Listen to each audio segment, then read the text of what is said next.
So Adidas are marketing this one as a neutral, high stacked, race ready shoe that is packed full of high performance features. Now I agree with part of that statement, and that it certainly is packed with some performance features. Is it race day ready? I'm not too sure.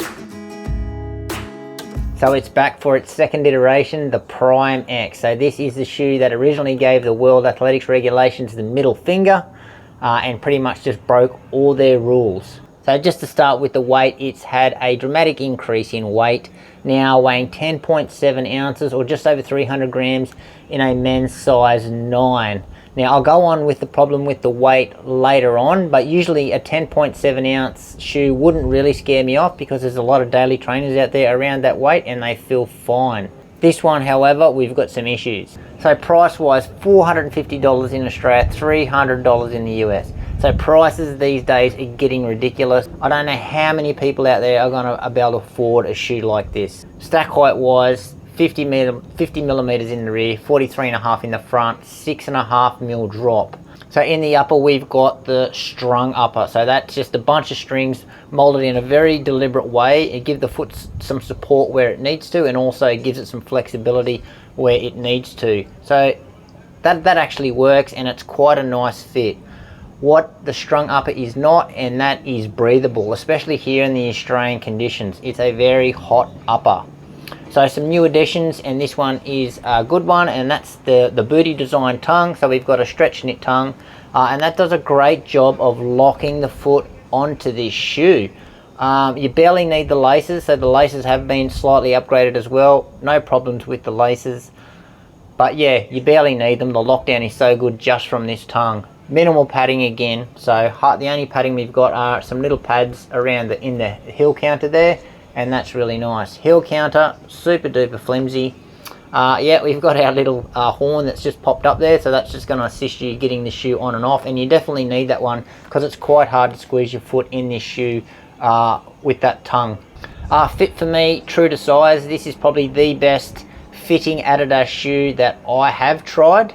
It's got a nice wide toe box, but the length for me is spot on. Right, so in the midsole, 3 layers of Lightstrike Pro. So we've got the top layer there, then they've got a carbon plate, and then they've got another smaller layer, as you can see here. It's like a little pod, and that Lightstrike Pro is actually, it feels a lot softer than the rest of it. And then under that pod, they've got another carbon plate, and then their bottom layer of the Lightstrike Pro. So the tech that they've got going here in the midsole is just those carbon plates, so, and that little bit of Lightstrike foam in the middle. So that is creating like a trampoline effect on the forefoot. So that's meant to create a bounce and pop sensation.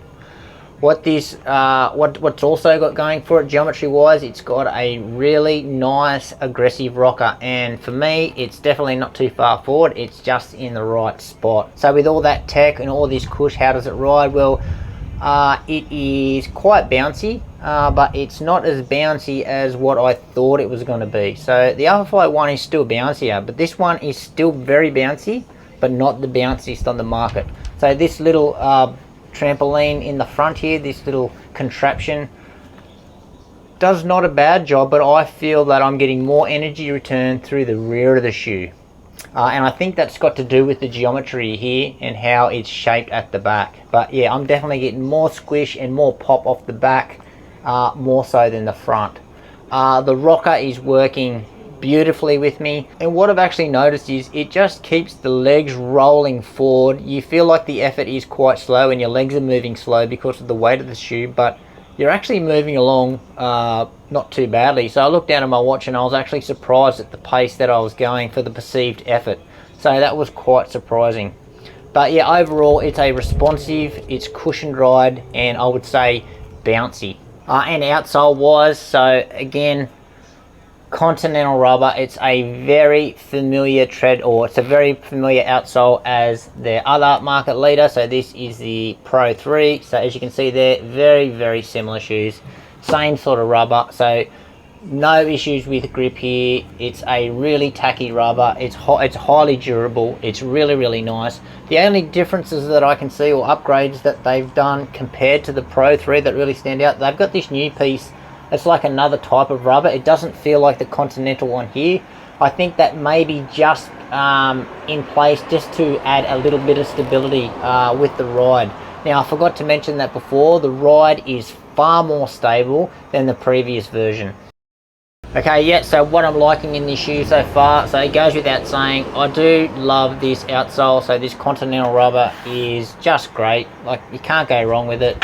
Very, very nice. I'm also loving the geometry of the shoe. I think this rocker is in the sweet spot for me. It just really, really worked with my running style, so loving the rocker. And also loving the booty design tongue. So really, really good lockdown on this shoe.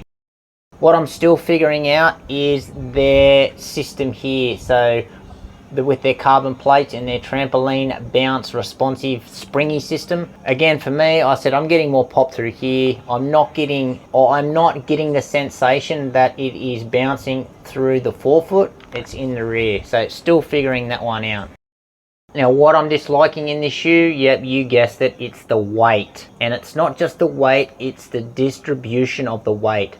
So it is all bottom heavy. So it actually feels like, I'm not sure if you remember when you would put a skate on your shoe and the really heavy trucks in the wheels of the skate, the top of the skate feels light, and you put the heavy skate on and you can just feel how heavy the wheels are and how bottom heavy that is. This is the sensation in that shoe. Obviously that's a bit more exaggerated, but this is the bottom heaviness of this shoe.